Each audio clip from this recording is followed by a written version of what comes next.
애 못 낳는다고 이혼을 당하고 상간녀와 아이를 데리고 돌잔치 행사로 조롱하던 남편 통쾌한 복수해준 이야기입니다. 본격적인 이야기를 시작하기 전에 구독과 좋아요 한 번씩만 눌러주시면 제게 큰 힘이 됩니다. 그리고 제 사연에 깊이 공감하신다면 댓글로 숫자 1을 남겨주세요. 감사한 마음을 담아 시작하겠습니다. 유리궁의 초대. 서울 청담동 고급 부티크 샵들이 즐비한 거리의 한 모퉁이. 고급 오크 원목과 미니멀한 스틸 프레임으로 장식된 인테리어 디자인 사무실. 아르테 ART의 유리문이 열렸다. 한서아는 책상에 앉아 이탈리아 대리석 샘플을 검토하고 있었다. 40세. 이혼 3년 만에 국내 최고 명품 인테리어 디자이너로. 우뚝 선 그녀의 얼굴에는 세월의 흔적보다는 날카로운 집중력이 서려 있었다. 대표님, 오늘 오후 2시 예약 고객이 도착하셨습니다. 비서 민지가 조심스럽게 알렸다. 서아는 고개를 들었다. 누구라고 했죠? 강재준 대표님이십니다. IT 네오비전 CEO요. 서아의 손이 멈췄다. 강재준. 그 이름을 듣는 순간 3년 전의 기억이 파도처럼 밀려왔다. 알겠어요. 회의실로 안내하세요. 서아는 침착하게 대답했지만 가슴은 빠르게 뛰었다. 그녀는 거울을 보며 머리카락을 다시 정돈하고 립스틱을 고쳤다. 완벽해야 했다. 전 남편 앞에서 무너진 모습을 보일 수는 없었다. 회의실 문을 열자 재준이 서 있었다. 3년 전보다 조금 나이 들어 보였지만 여전히 잘생긴 얼굴이었다. 그 옆에는 화려한 여자가 서 있었다. 유명 브랜드의 스카프를 목에 두르고 명품 핸드백을 든 그녀는 10개월 정도로 보이는 아기를 품에 안고 있었다. 서아 씨, 오랜만입니다. 재준이 어색하게 인사했다. 서아는 미소를 지었다.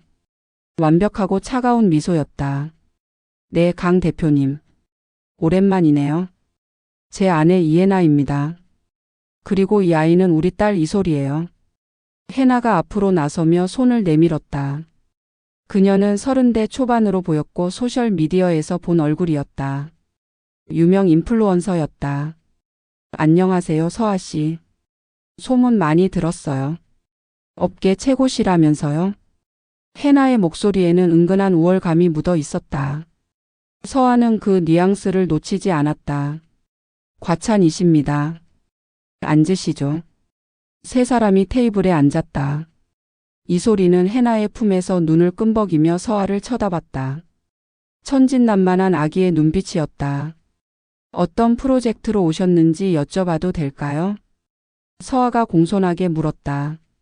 재준이 입을 열었다. 한강변 펜트하우스 리모델링입니다. 저희가 이사한 지 1년 정도 됐는데 아내가 공간을 완전히 새롭게 꾸미고 싶어 해서요.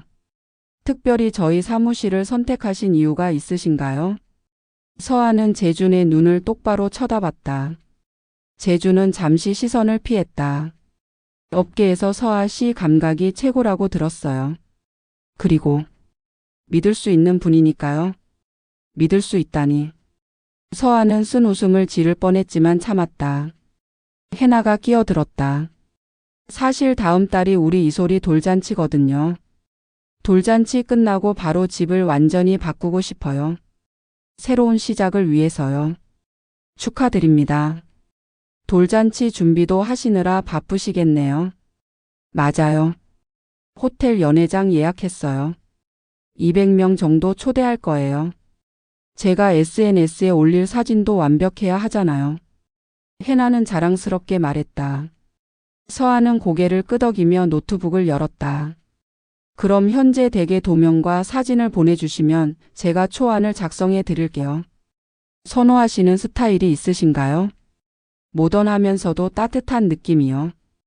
아기가 있으니까 안전도 중요하고요. 물론입니다. 아이가 있는 집은 특히 신경 써야 할 부분이 많죠. 서아는 전문가다운 태도로 질문을 이어갔다. 예산, 공사 기간, 원하는 자재, 색감. 모든 것을 꼼꼼히 기록했다. 그 사이 이소리가 보채기 시작했다. 해나가 달래며 인형을 주었다. 분홍색 토끼 인형이었다. 이소리는 인형을 잡고 빨기 시작했다. 이소리가 이 인형을 정말 좋아해요. 잠도 이거랑 같이 자고. 해나가 웃으며 말했다. 서아는 이소리를 바라봤다. 아기는 아무것도 모른 채 행복하게 인형을 만지작거렸다. 미팅이 끝나갈 무렵 재준이 마지막으로 말했다. 서아 씨, 제가 아는 한 당신은 완벽주의자예요. 이번 프로젝트도 최선을 다해 주실 거라 믿습니다. 서아는 재준을 똑바로 쳐다봤다. 물론이죠, 강 대표님. 제가 맡은 프로젝트는 항상 완벽하게 마무리합니다. 완벽하게라는 단어에 힘을 주었다. 재준은 그 의미를 알아채지 못했다. 미팅이 끝나고 세 사람이 사무실을 나갔다. 서아는 창밖으로 그들이 고급 세단에 타는 모습을 지켜봤다. 재준이 이소리에 카시트를 고정하고 해나가 조수석에 앉았다. 완벽한 가족처럼 보였다. 하지만 서아는 알고 있었다. 그 완벽함이 거짓 위에 세워진 것임을. 3년 전 결혼 5년 차였던 서아와 재준은 아이를 갖기 위해 노력했다. 하지만 임신은 되지 않았다. 병원에 갔을 때 의사는 서아에게 아무 문제가 없다고 했다. 그럼 남편분도 검사를 받아보셔야 합니다. 의사의 말에 재준은 완강히 거부했다. 내가 문제일 리 없어. 당신 쪽 문제야. 재준은 서아를 비난했다. 결국 서아는 여러 병원을 전전하며 온갖 검사를 다 받았다. 하지만 결과는 모두 정상이었다. 그러던 어느 날 재준이 이혼을 요구했다. 서아, 미안하지만 우리 이혼하자.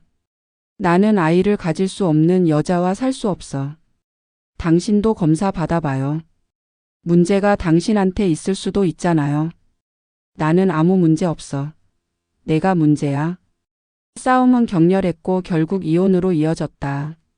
재준은 서아가 불임이라는 소문을 주변에 퍼뜨렸고 서아는 모든 인간관계를 잃었다. 하지만 이혼 6개월 후 재준은 해나와 결혼했다. 그리고 1년도 안 돼서 아이가 태어났다. 서아는 그 소식을 듣고 분노했다. 내가 문제가 아니었어. 재준이 문제였어. 서아는 의과대학 동기인 송현우 교수를 통해 조사했다. 그리고 충격적인 사실을 알아냈다. 재준은 희소병으로 인한 무정자증 진단을 받은 적이 있었다. 하지만 그는 그 사실을 숨기고 서아를 탓했던 것이다. 서아는 그 진실을 알았을 때 무너졌다. 3년간 그녀는 그 배신을 잊으려 일에만 매달렸다. 그리고 성공했다. 하지만 마음속 깊은 곳의 상처는 아물지 않았다.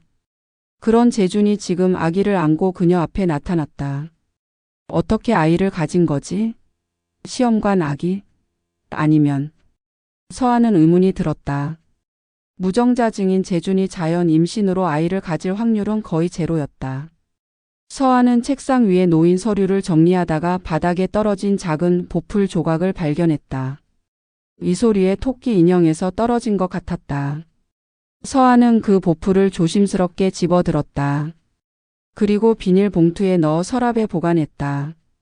그날 저녁 서아는 현우에게 전화를 걸었다. 현우야, 나야. 부탁이 하나 있어. 뭔데? DNA 검사를 해줄 수 있어? DNA 검사?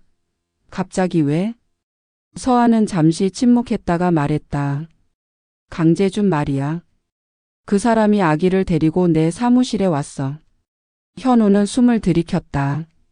설마? 응. 나도 확신할 수 없어. 하지만 확인해야겠어.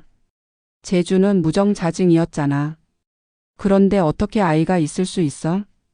시험관 아기일 수도 있잖아. 그럴 수도 있지. 하지만 직감이야. 뭔가 이상해. 현우는 한참을 생각하다가 말했다. 알았어. 샘플만 가져와. 내가 조심스럽게 확인해 볼게. 고마워. 전화를 끊고 서아는 서랍에서 비닐봉투를 꺼냈다. 작은 보풀 조각이 그 안에 들어 있었다. 이것은 시작이었다. 서아는 복수를 계획하지 않았다. 단지 진실이 알고 싶었다.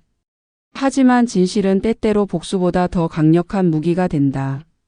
서아는 노트북을 열고 펜트하우스 설계 작업을 시작했다. 그녀의 손은 정확했고 눈빛은 차갑게 빛났다. 완벽하게 해드리죠.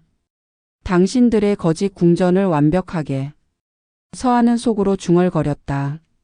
창밖으로 서울의 야경이 펼쳐졌다. 수많은 불빛들이 반짝였지만 서하의 마음은 어두웠다. 3년 전 그녀를 버린 남자가 이제는 행복한 가장 행세를 하며 그녀 앞에 나타났다. 그리고 그 행복이 진짜인지 가짜인지 서하는 알아낼 것이다. 설계는 시작되었다. 진실의 청사진이 그려지기 시작했다. 오래된 비밀의 조각들. 다음 날 오전 서하는 세화대학병원 연구동을 찾았다. 현우의 연구실은 3층 끝자락에 있었다. 복도는 조용했고 소독약 냄새가 희미하게 퍼져 있었다. 문을 두드리자 현우가 나왔다. 의사 가운을 입은 그는 여전히 대학 시절의 온화한 미소를 지니고 있었다. 서하 들어와. 연구실 안은 각종 실험 장비들로 가득했다. 현우는 서하를 작은 상담 테이블로 안내했다. 샘플 가져왔어? 서하는 가방에서 비닐봉투를 꺼냈다. 현우는 봉투를 받아 조심스럽게 들여다봤다. 이소리 인형에서 떨어진 거야. 타액이 묻어 있을 거야. 알겠어. 며칠 걸릴 거야. 조심스럽게 해야 해서. 고마워 현우야. 현우는 서하를 쳐다봤다. 그의 눈에는 걱정이 어려 있었다. 서하야, 정말 이렇게까지 해야 해? 결과가 내가 원하는 대로 안 나올 수도 있어. 알아. 하지만 확인해야겠어. 재주는 무정자증이었어. 그런데 갑자기 아이가 생겼다는 게 말이 안 돼. 시험관 아기일 수도 있잖아. 그럴 수도 있지. 하지만 느낌이 이상해. 해나의 태도도 그렇고. 현우는 한숨을 쉬었다. 알았어. 하지만 결과가 나오면 신중하게 행동해. 충동적으로 움직이면 안 돼. 걱정 마. 나는 3년 동안 이미 충분히 참았어. 서하는 병원을 나와 사무실로 돌아왔다. 펜트하우스 설계 작업이 기다리고 있었다. 일주일 후 서하는 재준의 펜트하우스를 방문했다. 현장 실측과 컨디션 체크를 위한 공식적인 방문이었다. 한강변이 내려다 보이는 최고층 펜트하우스. 엘리베이터 문이 열리자 넓은 거실이 펼쳐졌다. 바닥부터 천장까지 이어진 통유리창 너머로 한강이 반짝였다. 어서 오세요 서하 씨. 해나가 나와 맞이했다. 그녀는 요가복 차림이었고 화장은 완벽했다. 안녕하세요. 실측하러 왔습니다. 네, 편하게 둘러보세요. 저는 이소리 재우고 올게요. 해나는 안방으로 들어갔다. 서하는 거실을 천천히 둘러봤다. 고급 가구들, 명품 소품들. 모든 것이 완벽해 보였다. 하지만 서하의 전문가적 눈은 세부를 놓치지 않았다. 벽면의 작은 균열, 바닥 타일의 미세한 손상. 그녀는 모든 것을 사진으로 기록했다. 주방을 지나 복도로 향했다.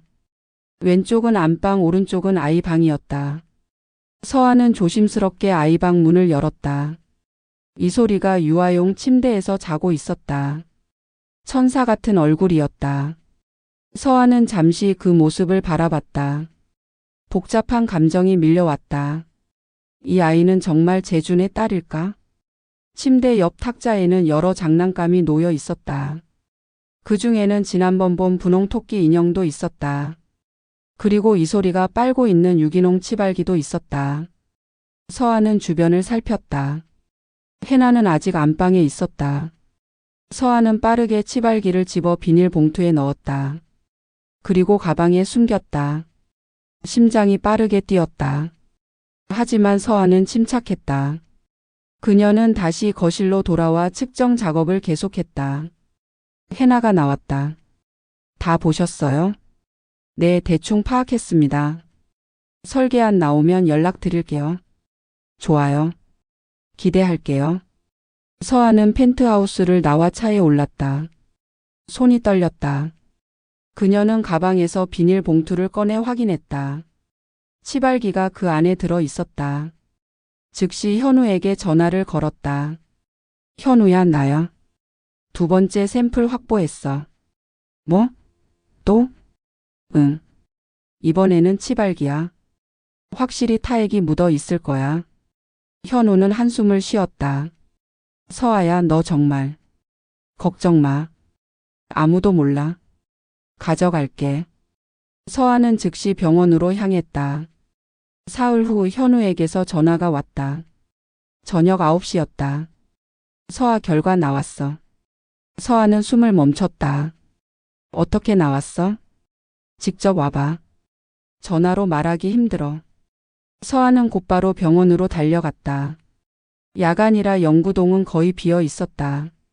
현우는 연구실에서 서아를 기다리고 있었다. 앉아. 현우는 서아를 의자에 앉히고 서류를 꺼냈다. DNA 검사 보고서였다. 서아야, 내 말이 맞았어. 서아는 서류를 받아들었다. 손이 떨렸다. 두 샘플 모두 검사했어. 결과는 동일해. 현우는 깊게 숨을 들이쉬었다. 강재준과 이소리는 친자 관계가 아니야. 확률은 99.9%. 서아는 서류를 쳐다봤다. 숫자들이 눈에 들어왔다. 친자 관계 불일치 확률 99.9%. 어떻게? 이럴 수가. 서아는 믿을 수 없었다. 자신의 추측이 맞았다는 것이. 재주는 무정자증이야. 자연 임신은 불가능해. 그런데 이소리는 재준의 아이가 아니라고? 응. 생물학적 아버지가 다른 사람이야. 서아는 머리가 복잡해졌다. 그럼 해나가 바람을 피운 거야? 그럴 가능성이 높아. 아니면 재준이 알면서도 키우고 있거나. 말도 안 돼. 재준이 그럴 사람이 아니야. 서아는 재준을 알고 있었다. 그는 자존심이 강한 사람이었다. 다른 남자의 아이를 키울 사람이 절대 아니었다. 그럼 재준은 모르는 거야. 해나가 속인 거지. 현우는 고개를 끄덕였다. 그럴 가능성이 제일 높아. 서아는 주먹을 쥐었다. 분노가 치솟았다. 저 여자가 재준을 속였다고? 서아야, 진정해. 진정하라고? 재준은 나를 불임이라고 비난하고 이혼했어. 그런데 지금 다른 남자의 아이를 키우면서 행복한 척하고 있다고. 서아의 목소리가 높아졌다. 현우는 서아의 어깨를 잡았다. 알아. 화날 만해. 하지만 지금 중요한 건 내가 이 정보를 어떻게 사용할 거냐야. 서아는 숨을 크게 들이쉬었다. 현우의 말이 맞았다. 나는 복수하고 싶어. 복수? 응. 재준은 나를 버렸어. 그리고 지금 거짓 위에 세워진 행복을 누리고 있어. 나는 그 거짓을 폭로하고 싶어. 현우는 걱정스러운 표정으로 서아를 봤다. 서아야, 그렇게 하면 이소리는 어떻게 돼? 그 아이는 죄가 없어. 서아는 잠시 침묵했다. 이소리의 천사 같은 얼굴이 떠올랐다. 나도 알아. 하지만 나는 억울해. 3년 동안 나는 불임이라는 낙인을 받고 살았어. 그런데 사실은 재준이 무정자증이었고 지금 키우는 아이도 자기 아이가 아니라고. 서아는 울먹였다. 현우는 그녀를 안았다. 알아. 내 기분 이해해. 하지만 신중해야 해. 복수는 양날의 검이야. 서아는 현우의 품에서 한참을 울었다. 3년간 억눌렀던 감정이 터져 나왔다. 한참 후 서아는 눈물을 닦고 자리에서 일어났다. 나 결심했어. 나는 진실을 밝힐 거야. 어떻게? 이소리 돌잔치 때. 현우는 놀란 표정을 지었다. 설마 공개적으로? 응. 재준은 나를 공개적으로 망신시켰어. 나도 똑같이 할 거야. 서아야, 그건 너무 위험해. 법적 문제가 생길 수도 있어. 상관없어. 나는 진실을 말할 뿐이야. 서아의 눈빛은 차갑게 빛났다. 해나가 돌잔치를 호텔 연회장에서 한다고 했어. 200명 넘게 초대한대. 완벽하지 않아? 서아야. 그리고 나는 그 연회장 디자인도 맡았어. 해나가 요청했거든. 현우는 한숨을 쉬었다. 너 정말 무서워. 3년 동안 나는 무너졌어. 이제는 내가 그들을 무너뜨릴 차례야. 서아는 가방을 챙겼다.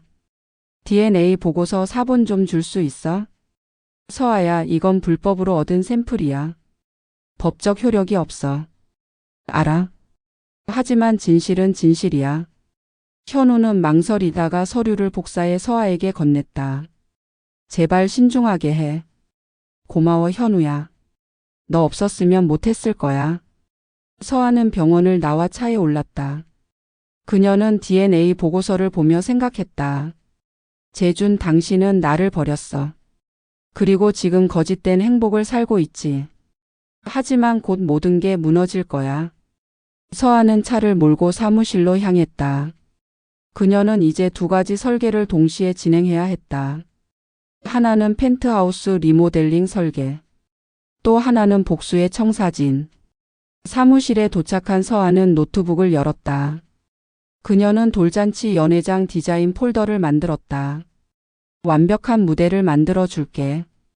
당신들의 거짓이 무너지는 무대를. 서아는 밤새 작업에 몰두했다. 그녀의 손은 떨리지 않았다. 오히려 더욱 정확해졌다. 복수는 차갑게 계획되어야 한다. 감정은 나중이다. 다음 날 아침 해나에게서 전화가 왔다. 서아 씨, 돌잔치 연회장 디자인도 맡아주실 수 있어요? 서아는 미소를 지었다. 물론이죠. 제가 완벽하게 해드릴게요. 고마워요. 제 SNS 팔로워들이 정말 기대하고 있거든요.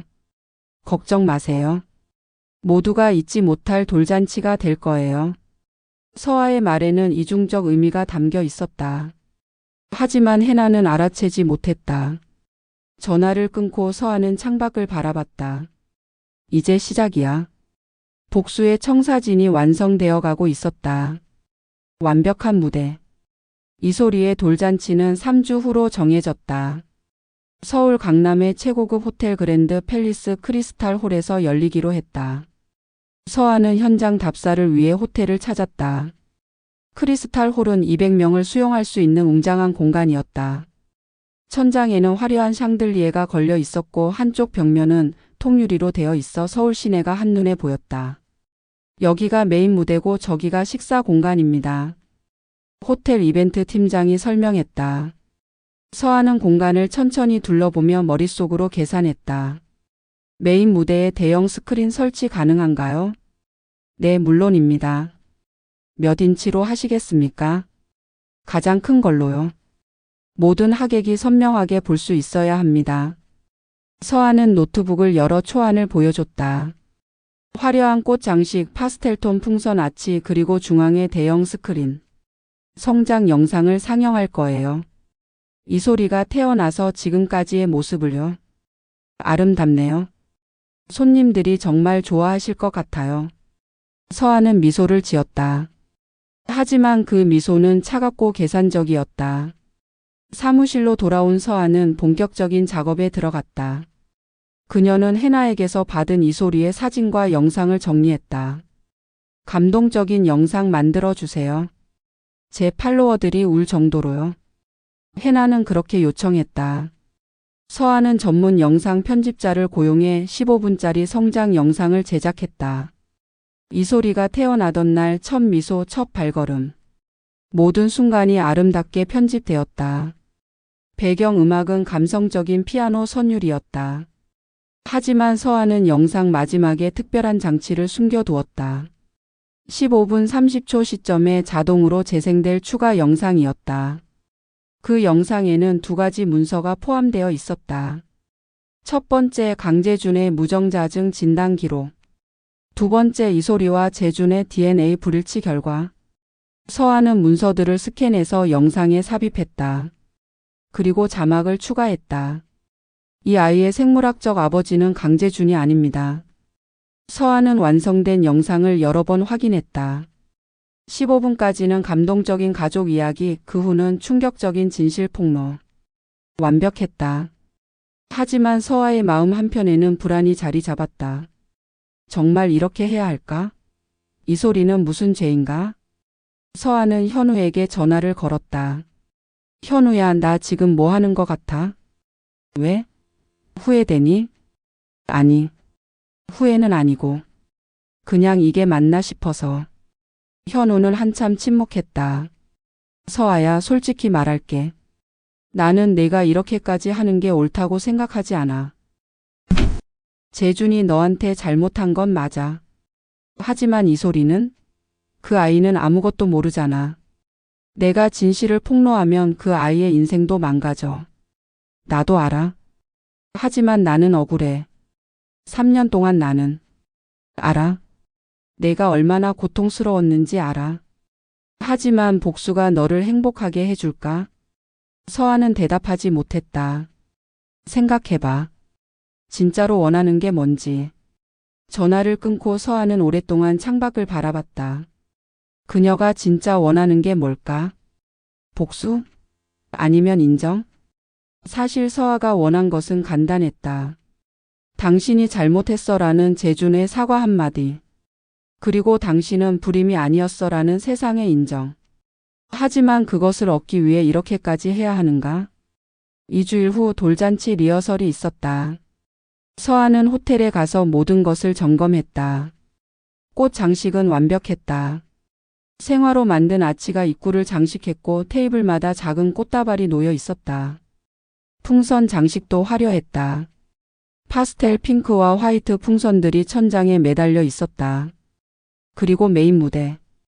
대형 스크린이 중앙에 설치되어 있었고 그 앞에는 이소리의 대형 사진이 걸려 있었다. 완벽해요, 서아 씨. 해나가 감탄하며 말했다. 그녀는 SNS 라이브 방송을 하고 있었다. 여러분 보세요. 우리 이소리 돌잔치 준비 중이에요. 디자이너는 최고의 한서아 씨가 맡았답니다. 카메라가 서아를 비췄다. 서아는 어색하게 손을 흔들었다. 너무 예쁘게 꾸며주셔서 감사해요. 당일이 정말 기대돼요. 해나는 행복해 보였다. 재준도 옆에서 웃고 있었다. 그들은 완벽한 커플처럼 보였다. 서아는 그 모습을 보며 복잡한 감정을 느꼈다. 저들은 거짓 위에 세워진 행복을 누리고 있다. 그것을 무너뜨리는 것이 정의일까 아니면 또 다른 제약일까? 리허설이 끝나고 서아는 조명 담당자를 따로 불렀다.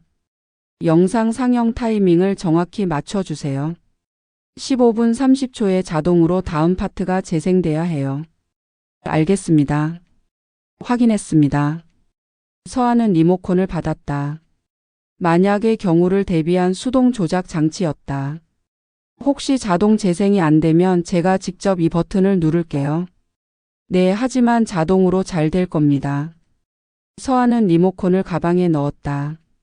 그녀의 손이 떨렸다. 돌잔치 전날 밤 서아는 잠을 이루지 못했다. 그녀는 계속 이소리의 얼굴을 떠올렸다. 천사 같은 미소. 순수한 눈빛. 아무것도 모르는 아기. 서아는 침대에서 일어나 거실로 나갔다. 그녀는 소파에 앉아 노트북을 열었다. 영상 파일을 열어 마지막 부분을 다시 확인했다. 재준의 진단서, DNA 검사 결과 그리고 자막. 이것을 정말 보여줘야 할까? 서아는 자문했다. 하지만 대답은 쉽게 나오지 않았다. 새벽 3시 서아는 현우에게 문자를 보냈다. 잠 안 와? 나 뭐 하는 것 같아? 곧 현우에게서 답장이 왔다. 나도 잠 안 와. 내 걱정하느라. 서아야, 아직 늦지 않았어. 멈출 수 있어. 하지만 이미 다 준비했어. 준비한 건 지우면 돼. 중요한 건 내 마음이야. 서아는 한참을 생각했다. 내일 결정할게. 알았어.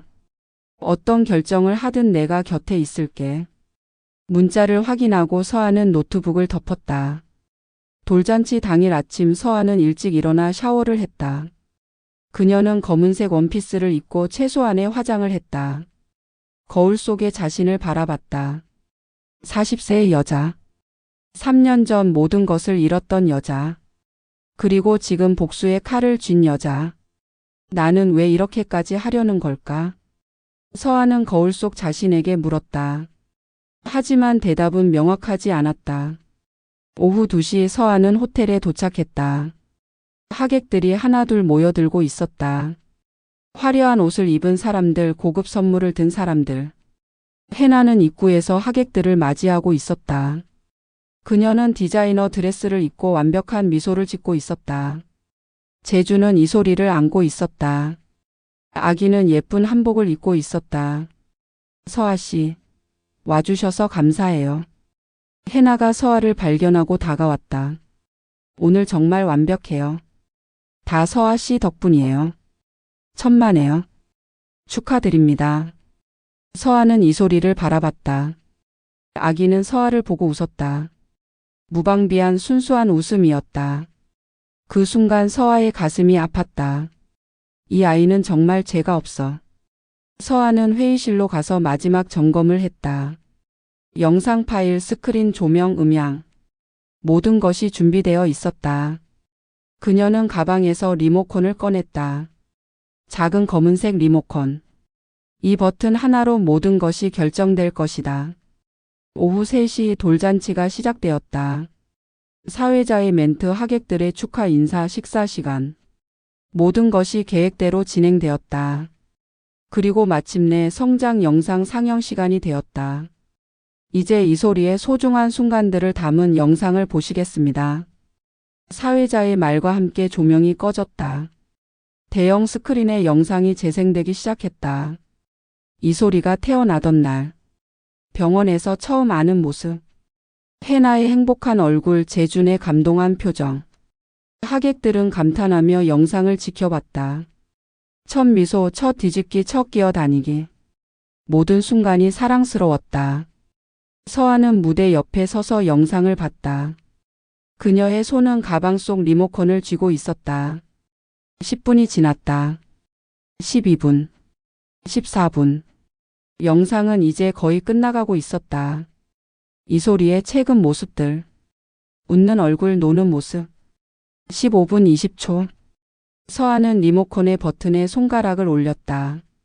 심장이 빠르게 뛰었다. 15분 25초.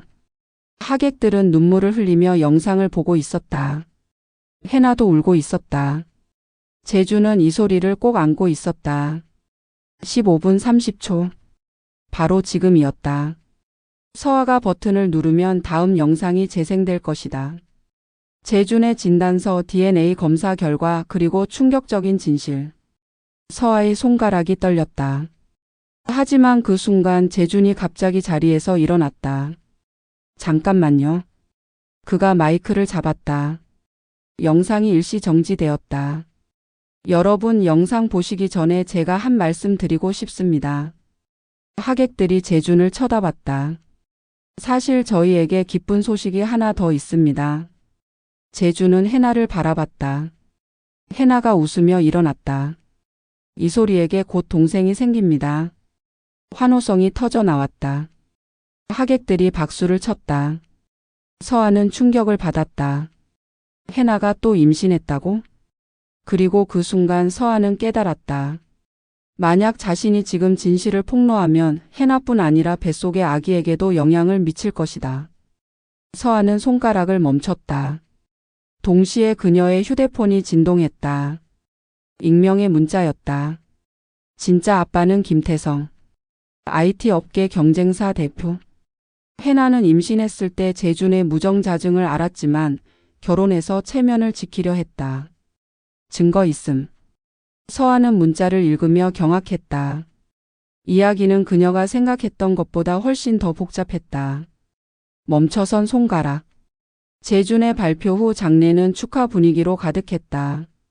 하객들이 일어나 박수를 보냈고 해나는 눈물을 흘리며 재준을 안았다.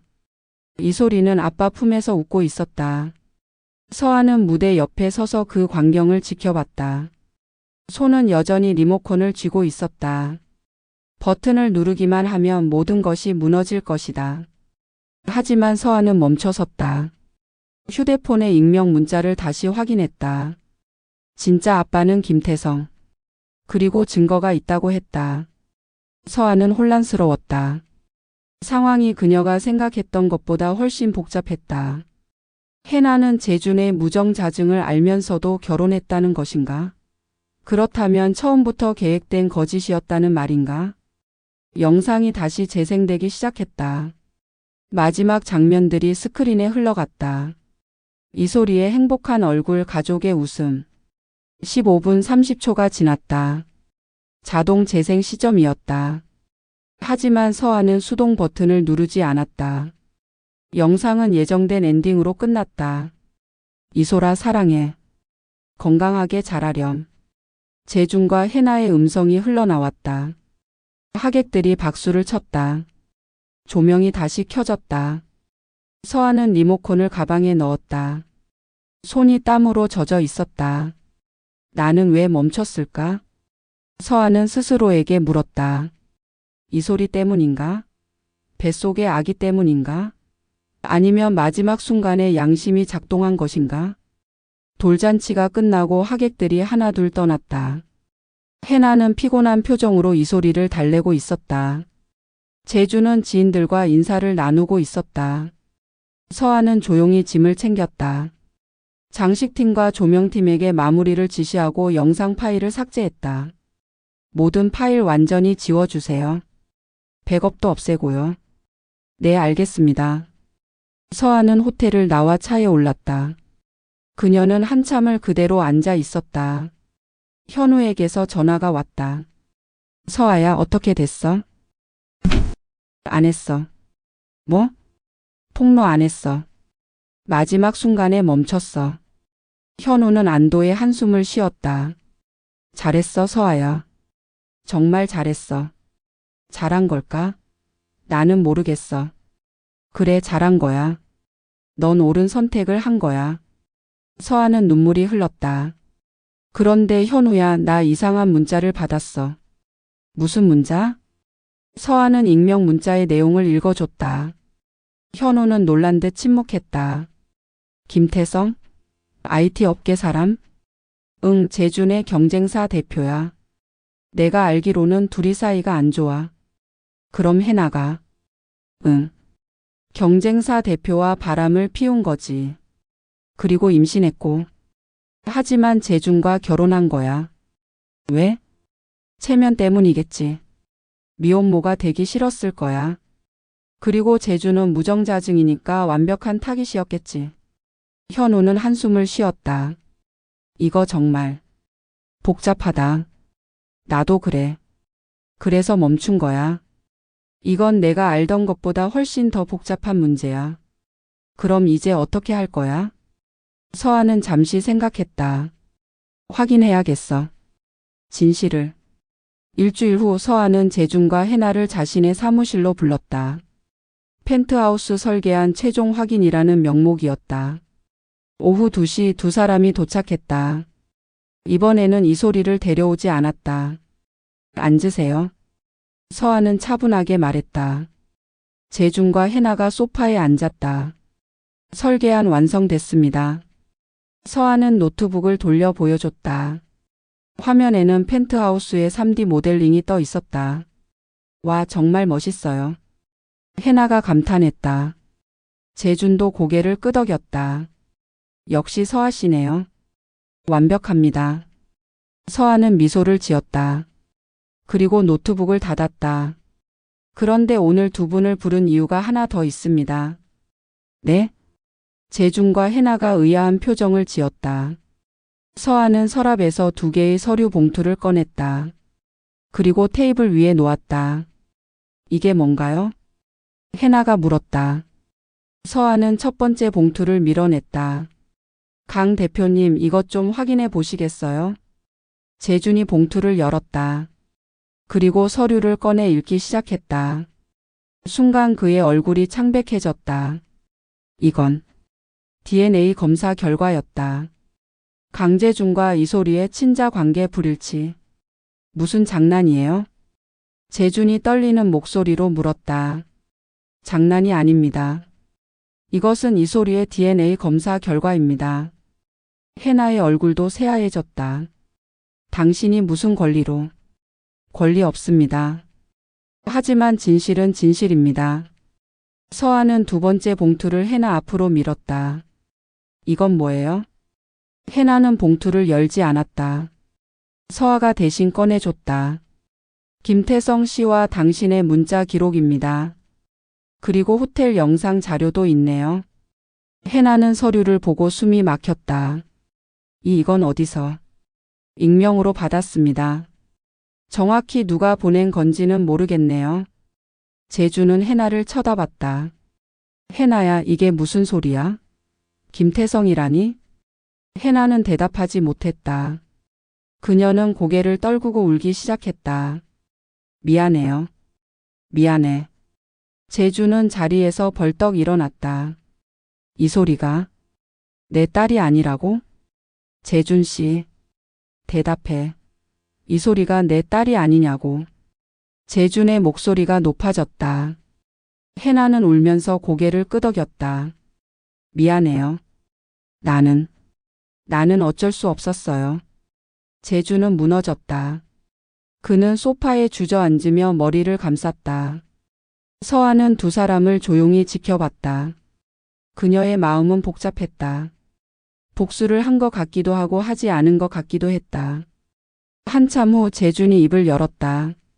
서아 씨, 당신이 어떻게 이걸 알았죠? 우연히 알게 됐습니다. 돌잔치 때 공개하려고 했어요. 재준은 서아를 쳐다봤다. 그런데 왜 안 했어요? 이 소리 때문입니다. 그 아이는 죄가 없으니까요. 재준은 눈물을 흘렸다. 고맙습니다. 정말 고맙습니다. 서아는 자리에서 일어났다. 재준 씨, 3년 전 당신은 저를 불임이라고 비난했습니다. 그리고 저를 버렸죠. 재준은 고개를 숙였다. 죄송합니다. 정말 죄송합니다. 사과 받으려고 이런 건 아닙니다. 다만 진실을 알려드리고 싶었어요. 서아는 세 번째 서류를 꺼냈다. 이것은 당신의 무정자증 진단 기록입니다. 당신은 처음부터 알고 있었죠? 재준은 대답하지 못했다. 당신이 저를 비난했을 때 당신은 이미 알고 있었어요. 자신이 아이를 가질 수 없다는 것을요. 미안합니다. 사과는 필요 없습니다. 다만 이제부터는 진실 위에서 살아가시길 바랍니다. 서아는 해나를 쳐다봤다. 해나 씨, 당신도 마찬가지입니다. 이 소리는 진실을 알 자격이 있어요. 그리고 진짜 아버지를 알 자격도 있고요. 해나는 울면서 고개를 끄덕였다. 이제 어떻게 하실 건지는 두 분의 선택입니다. 저는 이만 물러나겠습니다. 서아는 문을 향해 걸어갔다. 재준이 뒤에서 불렀다. 서아 씨. 서아는 멈춰섰다. 당신은 정말 대단한 사람입니다. 저 같았으면 절대 참지 못했을 거예요. 서아는 뒤돌아보지 않고 말했다. 대단한 게 아니에요. 그냥 옳은 걸 선택한 것뿐이에요. 서아는 사무실을 나왔다. 복도를 걷는 그녀의 발걸음은 가벼웠다. 3년간의 무게가 조금은 가벼워진 것 같았다. 엘리베이터를 기다리며 서아는 창밖을 바라봤다. 서울의 풍경이 펼쳐졌다. 맑은 하늘이었다. 현우에게 전화를 걸었다. 현우야, 나야. 어떻게 됐어? 다 말했어. 재준한테도 해나한테도. 반응이 어땠어? 충격받았지. 특히 재준은 완전히 무너졌어. 너는 괜찮아? 서아는 잠시 생각했다. 응, 괜찮아. 오히려 홀가분해. 다행이다. 현우야, 고마워. 내가 계속 말려줘서. 뭘? 친구 아니니? 전화를 끊고 서아는 미소를 지었다. 그날 밤 재준에게서 전화가 왔다. 서아 씨, 저 강재준입니다. 네, 오늘 정말 고맙습니다. 그리고 죄송합니다. 저는 이혼하기로 했습니다. 해나와. 서아는 놀랐다. 그건 당신 선택이지만. 이 소리는요? 이 소리는 제가 키우고 싶습니다. 비록 피는 안 섞였지만 저한테는 딸이니까요. 서아는 감동했다. 좋은 선택입니다. 그리고 서아 씨, 제가 3년 전에 저지른 잘못 공개적으로 사과하고 싶습니다. 그럴 필요 없습니다. 아니요. 해야 합니다. 당신의 명예를 회복시켜 드려야죠. 서아는 눈물이 핑 돌았다. 감사합니다. 제가 감사해야죠. 당신은 정말 훌륭한 사람입니다. 전화를 끊고 서아는 창밖을 바라봤다. 별이 빛나고 있었다. 서아는 자신이 옳은 선택을 했다고 확신했다. 복수가 아니라 진실을 선택한 것. 그리고 그 선택이 그녀를 자유롭게 만들었다. 2주일 후 재주는 SNS에 글을 올렸다.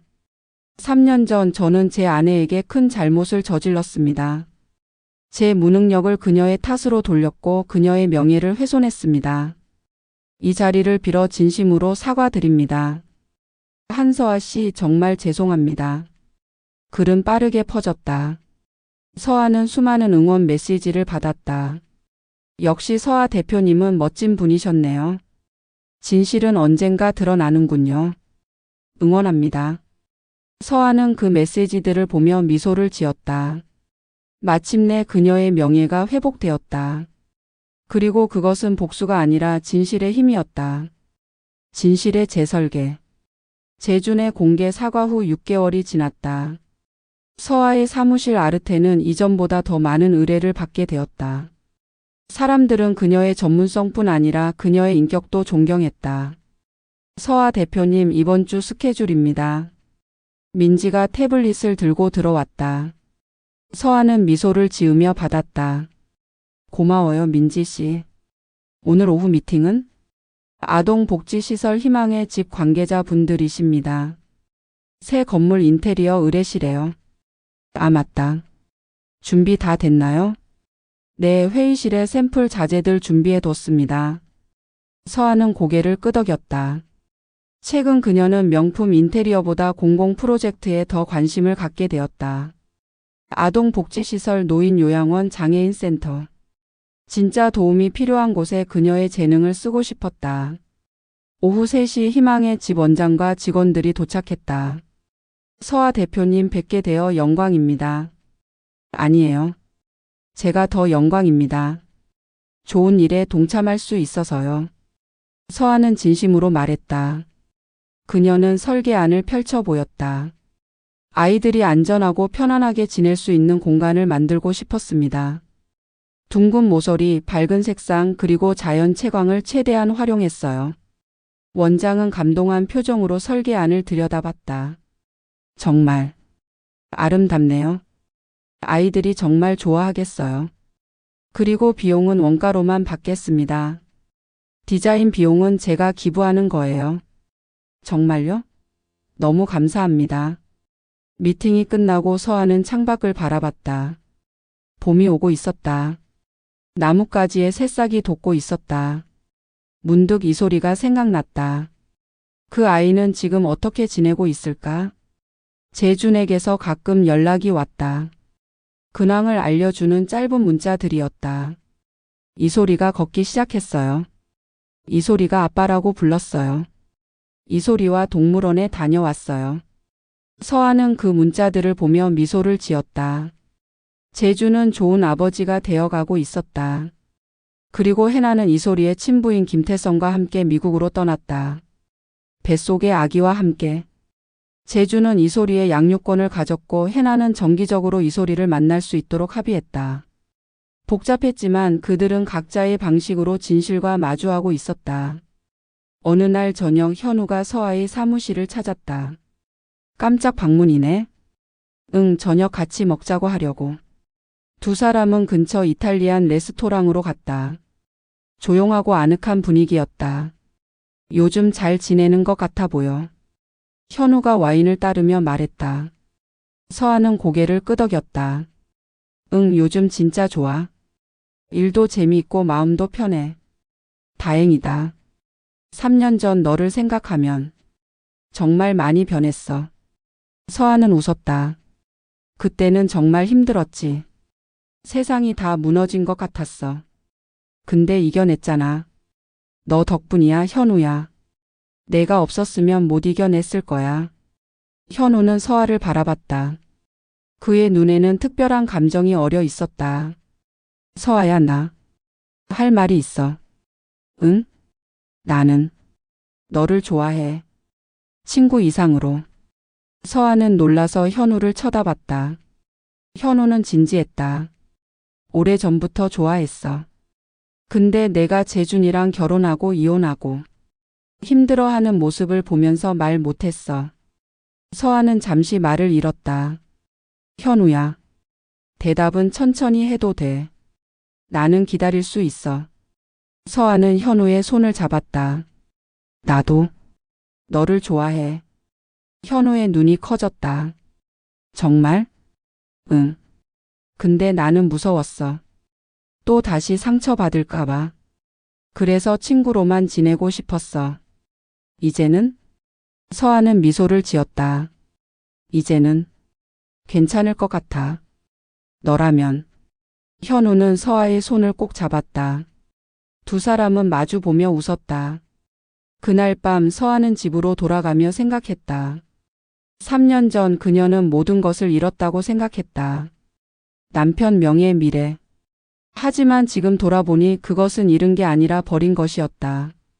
가짜를 버리고 진짜를 찾은 것이었다. 재준은 가짜 남편이었다. 그는 서아를 사랑한 게 아니라 자신의 체면을 위해 이용했다. 하지만 현우는 진짜였다. 그는 서아가 가장 힘들 때 곁에 있어줬고 아무 조건 없이 도와줬다. 서아는 행복했다. 석 달 후 서아는 현우와 조용한 결혼식을 올렸다. 하객은 많지 않았다. 가까운 친구들과 동료들 뿐이었다. 민지가 주례를 맡았다. 한서아 씨와 송현우 씨는 오랜 친구로 시작해 서로의 가장 힘든 시기를 함께 겪으며 사랑을 확인했습니다. 서아는 순백의 드레스를 입고 현우를 바라봤다. 현우는 서아를 보며 미소를 지었다. 서아 씨, 당신과 함께라면 어떤 어려움도 이겨낼 수 있을 것 같습니다. 현우 씨, 당신은 제게 진실이 무엇인지 가르쳐 줬어요. 함께 진실 위에 우리 삶을 설계해요. 두 사람은 키스를 나눴다. 하객들이 박수를 쳤다. 피로 연에서 재준이 나타났다. 그는 이소리를 데리고 왔다. 이소리는 이제 두 돌이 다 되어가고 있었다. 서아 씨, 축하드립니다. 재준은 진심으로 말했다. 서아는 미소를 지었다. 고마워요, 재준 씨. 오셔서. 당연히 와야죠. 당신 덕분에 저도 진실과 마주할 수 있었으니까요. 이소리가 서아를 보고 웃었다. 서아는 아이를 안아 올렸다. 이소라, 많이 컸네? 이소리는 서아의 얼굴을 만지며 웃었다. 순수한 웃음이었다. 잘 키우고 계시네요. 고맙습니다. 쉽지 않지만 이 아이 덕분에 저도 성장하고 있어요. 재준은 이소리를 다시 안았다. 서아 씨, 당신은 정말 훌륭한 사람입니다. 복수할 수 있었는데 하지 않았잖아요. 복수는 아무도 행복하게 하지 못해요. 진실만이 우리를 자유롭게 해요. 재준은 고개를 끄덕였다. 배웠습니다. 진짜로. 피로연이 끝나고 서아와 현우는 제주도로 신혼여행을 떠났다. 바닷가에 서서 파도를 바라보며 서아는 현우에게 말했다. 현우야, 고마워. 뭐가? 내가 복수에 빠지지 않도록 막아줘서. 당연한 거지. 복수는 너를 파괴했을 거야. 맞아. 나는 복수 대신 진실을 선택했고 그게 나를 자유롭게 만들었어. 현우는 서아를 안았다. 이제는 과거를 잊어. 우리 미래만 생각하자. 응. 두 사람은 석양을 바라봤다. 하늘이 주황빛으로 물들고 있었다. 1년 후 서아는 진실의 청사진이라는 제목의 책을 출간했다. 자신의 경험을 담은 에세이였다. 이 책은 복수와 용서에 관한 이야기입니다. 누군가에게 배신당했을 때 우리는 복수를 꿈꿉니다. 하지만 진정한 자유는 복수가 아니라 진실에서 옵니다. 책은 베스트셀러가 되었다. 많은 사람들이 서아의 이야기에 공감했다. 저도 배신당한 적이 있어요. 이 책을 읽고 위로받았어요. 복수 대신 용서를 선택한 게 정말 대단해요. 진실의 힘을 믿게 됐어요. 서아는 강연 요청도 받았다. 그녀는 전국을 돌며 자신의 이야기를 나눴다. 복수는 쉽습니다. 하지만 용서는 어렵습니다. 그리고 용서보다 더 어려운 것은 진실과 마주하는 것입니다. 청중들은 서아의 말에 귀 기울였다. 저는 전 남편을 공개적으로 망신시킬 수 있었습니다. 하지만 그렇게 하지 않았어요. 왜냐하면 그것은 진실을 위한 것이 아니라 제 분노를 위한 것이었으니까요. 진짜 정의는 누군가를 파괴하는 게 아니라 진실을 밝히는 것입니다. 그리고 그 진실이 모두를 자유롭게 합니다. 강연이 끝나고 한 여성이 서아에게 다가왔다. 대표님, 저도 지금 비슷한 상황이에요. 남편이 바람을 피웠는데 복수하고 싶어요. 서아는 그녀의 손을 잡았다. 마음 이해해요. 하지만 한 번 더 생각해 보세요. 복수가 당신을 행복하게 해줄까요? 모르겠어요. 복수는 순간의 통쾌함을 줄지 모르지만 영원한 평안은 주지 못해요. 오히려 당신을 더 괴롭힐 수도 있어요. 여성은 눈물을 흘렸다. 그럼 어떻게 해야 해요? 진실과 마주하세요. 그리고 스스로에게 물어보세요. 진짜 원하는 게 뭔지. 서아는 그녀를 안아줬다. 2년이 지났다. 서아와 현우는 딸 하나를 낳았다. 아기의 이름은 진아였다. 진실의 진, 아름다울 아. 진실처럼 아름답게 자라렴. 서아는 아기를 안으며 속삭였다. 어느 날 재준에게서 연락이 왔다. 이소리의 5살 생일 파티에 초대하고 싶다고 했다. 서아는 현우와 진아를 데리고 파티에 참석했다. 재준은 작은 카페를 빌려 소박한 파티를 열었다. 이소리는 많이 자랐다. 그녀는 서아를 보고 달려왔다. 서아 이모. 이소라. 생일 축하해. 서아는 이소리를 안아 올렸다. 이소리는 서아를 좋아했다. 비록 자주 만나지는 못했지만 만날 때마다 기뻐했다. 이모 동생이에요? 이소리가 진아를 가리키며 물었다. 응, 진아야. 인사해 볼까? 이소리는 진아에게 뽀뽀를 했다. 두 아이는 금방 친해졌다. 재준이 다가왔다. 서아 씨 와주셔서 감사해요. 당연하죠. 이소리 생일인데. 이소리가 서아 씨를 정말 좋아해요. 가끔 서아 이모 언제 와? 라고 물어봐요. 서아는 미소를 지었다. 저도 이소리 좋아해요. 착한 아이예요. 서아 씨 덕분이에요. 당신이 저를 막지 않았다면 이소리는 큰 상처를 받았을 거예요. 이소리는 축복이에요. 누구의 아이든. 재주는 눈물을 글썽였다. 고맙습니다. 정말로. 파티가 끝나고 서아는 현우와 함께 집으로 돌아갔다. 오늘 좋은 하루였어. 서아가 말했다. 현우는 고개를 끄덕였다. 그래. 모두가 행복해 보였어. 응. 진실 위에 선 행복은 흔들리지 않아. 집에 도착해 진아를 재운 후 서아는 베란다로 나갔다. 밤하늘에 별이 반짝이고 있었다. 서아는 생각했다.